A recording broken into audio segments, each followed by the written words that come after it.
জাতিসংঘের মানবাধিকার high commissioner Falkirk Turk বলেছেন, গাজায় বেসামরিক নাগরিকদের ওপর হামলা যুদ্ধাপরাধের শামিল। তিনি গাজায় ত্রাণ বিতরণ কেন্দ্রগুলোর কাছে সংঘটিত হত্যাকাণ্ডের স্বাধীন তদন্তেরও আহ্বান জানিয়েছেন। ফলকার তুর্ক বলেন, টানা ৩ দিন ধরে যুক্তরাষ্ট্র ইসরায়েল সমর্থিত খাদ্য বিতরণ কেন্দ্রের কাছে মানুষ নিহত হচ্ছেন। এই ঘটনায় দায়ীদের অবশ্যই জবাবদিহির আওতায় আনতে হবে। জাতিসংঘের মানবাধিকার প্রধান ফলকার তুর্ক এক বিবৃতিতে বলেন, গাজায় স্বল্প পরিমাণ খাদ্য সাহায্য নিতে আসা বেসামরিক নাগরিকদের উপর হামলা অকল্পনীয় ও অমানবিক। ফলকার তুর্ক বলেন, বেসামরিক জনগণের ওপর উদ্দেশ্য প্রণোদিত হামলা আন্তর্জাতিক আইনের গুরুতর লঙ্ঘন ও এটি একটি যুদ্ধাপরাধ। তুর্ক আরো বলেন, ফিলিস্তিনিদের সামনে এখন সবচেয়ে ভয়াবহ দুটি বিকল্প রাখা হয়েছে, হয় অনাহারে মৃত্যুবরণ, না হয় সামরিকভাবে নিয়ন্ত্রিত সহায়তা অবস্থার মাধ্যমে যে সামান্য খাবার দেওয়া হয় তা নিতে গিয়ে গুলিতে প্রাণ হারানো।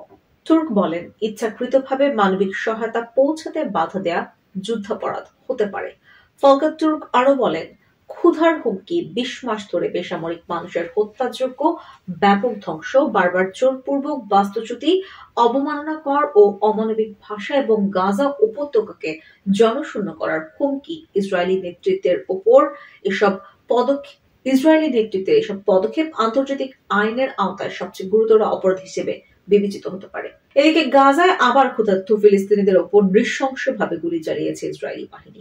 গাজার দক্ষিণাঞ্চলে মঙ্গলবার আবার একটি ত্রাণ বিতরণ কেন্দ্রের কাছে তাদের নির্বিচার গুলিতে অন্তত ২৭ জন ফিলিস্তিনি নিহত হয়েছেন। আহত হয়েছেন কয়েক ডজন মানুষ। গাজার স্বাস্থ্য বিভাগ এই তথ্য জানিয়েছে।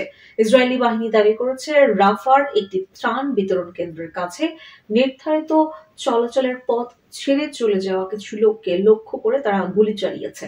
এই ঘটনার তদন্ত এখনো চলছে। এর আগে গত রোববার ফিলিস্তিনি ও আন্তর্জাতিক কর্মকর্তারা জানিয়েছিলেন, গাজায় ত্রাণ নিতে গিয়ে হামলার শিকার হয়ে কমপক্ষে ৩১ জন ফিলিস্তিনি নিহত এবং বহু মানুষ আহত হয়েছে। গত সোমবার আরো ৩ জন ফিলিস্তিনি নিহত হওয়ার খবর আসে। মঙ্গলবার ত্রাণ কেন্দ্রে ফিলিস্তিনিদের হতাহতের ঘটনার কয়েক ঘন্টা আগেই ইসরায়েল জানিয়েছিল, উত্তর গাজায় লড়াই চলাকালে তাদের ৩ জন সেনা নিহত হয়েছে। হামাসের বিরুদ্ধে দীর্ঘমেয়াদী অভিযানের অংশ হিসেবে ইসরায়েল গাজায় নির্বিচার ও নৃশংস হামলা চালিয়ে যাচ্ছে।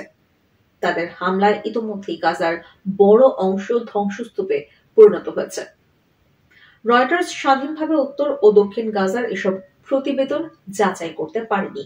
যুক্তরাষ্ট্র ও ইসরায়েল সমর্থিত বিতর্কিত গাজা হিউম্যানিটেরিয়ান ফাউন্ডেশন GHF গত সপ্তাহে তাদের প্রথম ত্রাণ বিতরণ কেন্দ্র চালু করেছে।